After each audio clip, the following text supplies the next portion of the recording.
Joseph Mann, M-A-N-N. Perfect. And I know you have quite the plethora of experience with different agencies. Can you tell us what they are? Sure, I was in the military, but then I was also then after that with Secret Service at the White House under Presidents Reagan and President Bush. And I left Secret Service and I came over with the Bureau of Alcohol, Tobacco, and Firearms as a criminal investigator, a certified explosive specialist, and member of ATF's National Response Team.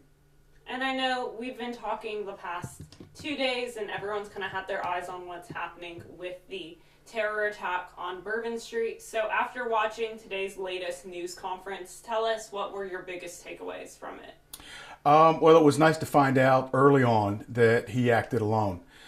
Being able to determine that he was from Houston, a little bit about the car, and of course going into his social media like we previously discussed, going into telephones, going into computers and so forth, you glean a lot of information just from that to determine whether there's any connections or whether the person acts alone.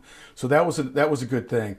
I was surprised to hear that they brought in the ATF National Response Team to work the scene at the house fire. I didn't hear a whole lot about the extent of the fire, other than there was a fire. It was actually an Airbnb, and that they thought that there were explosive materials inside, which actually led for the response of the National Response Team. So with ATF's NRT team in there, they'll be able to go in and hopefully they'll be able to find more information. Maybe there was material left over that he left there, explosive material that he had gone in, and maybe these devices that he had built and constructed that were found later on Bourbon Street in the coolers. It's a good possibility that they'll be able to find bomb-making materials that were left in the Airbnb.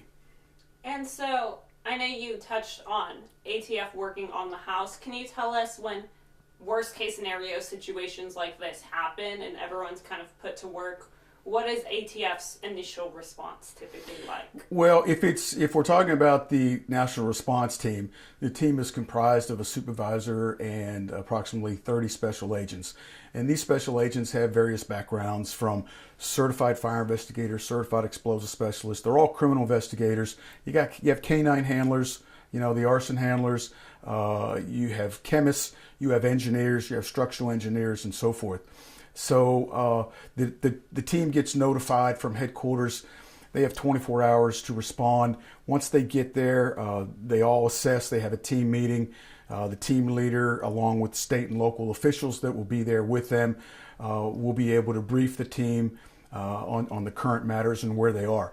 Then they take the team, and the team is divided up as to the different levels of responsibility. Who's going to go in with, of course, the dogs and the canine, and they'll go in and they'll take care of that first, making sure that there are no dangerous materials or anything in there, that when the actual team goes in to dig and sift and look around, that they could cause more explosions and more activity. So it's just a number of different agents with various levels of experience and responsibilities, and they will go in and they will work their areas. So what it kind of, and I'm going to turn this off, but what it appeared like to me was the big nugget that they were pushing in that news conference is that people should be aware that they, like you mentioned, only believe it was that one person involved. Right, and that was a big takeaway. It was just a lone individual, as we say, a lone wolf, who most likely was radicalized some form or fashion, whatever, ISIS being on a computer, whatever the case may be. It did say a few things about some situations maybe with his family life. They really didn't go into it, so we don't know if there's anything related to that. But being a lone wolf is a big thing. But again, we heard the governor say to go out and have fun. And as I spoke earlier, that's all great and wonderful to go out and have fun, but you still need to be aware of your surroundings. It's just like whether you go to a grocery store, whether you're at church, or whether you're at a high-profile event like the Sugar Bowl, any event. You still need to be aware of your surroundings, and you need to know that if something goes bad, something goes down, do you have a line of evacuation that you can get out of? And so what impacts is this going to make to security and safety measures and precautions that are going to be happening at Mardi Gras, the Super Bowl, the Sugar Bowl. Right, and as always, everything gets ramped up, and even after an event like this, things get ramped up even more.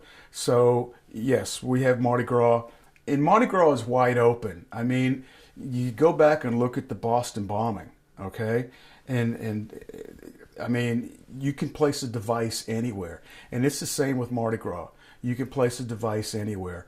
So that's wide open. But when you get down to other events like the Super Bowl, that's tight. The inside is going to be good. The inside is going to be swept. It's going to be locked down. The only thing you have to be concerned about is the exterior, and you have to be concerned about people like this incident where you have a 3,200-pound vehicle that can kill people, such as this. So those are the big takeaways with that. And then, of course, we have the inauguration coming up, and we have all the inaugural balls.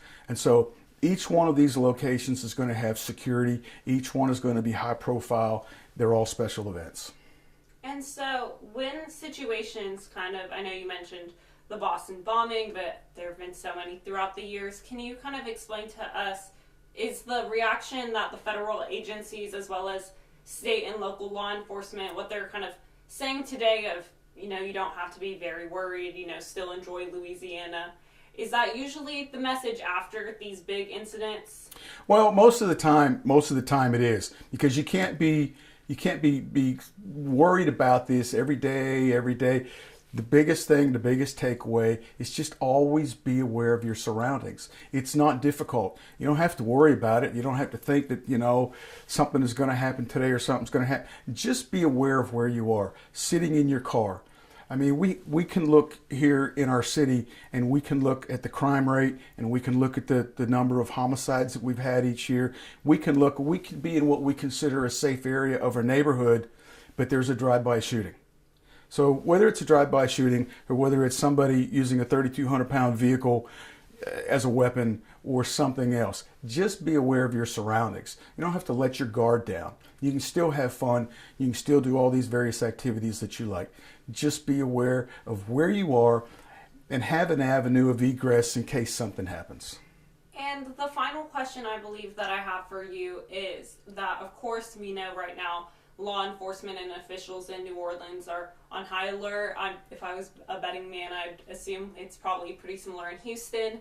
Do you think that this is sort of statewide officials and people in different areas, like whether it's up here, Baton Rouge, and different spots are kind of prepared in high security and high alert? Well, a lot of these high profile events, you not only have the law enforcement of state and locals, you have the federals from that area, and then you have federal authorities that are brought in from outside states for additional manpower, additional support. And sometimes you have military coming in and National Guard to providing that little extra level to cover everything. So yeah. And is there anything that I haven't asked you in specific that you want to add? Not that I can think of. Just be aware of your surroundings, and you don't have to be afraid to go out and to go down the street.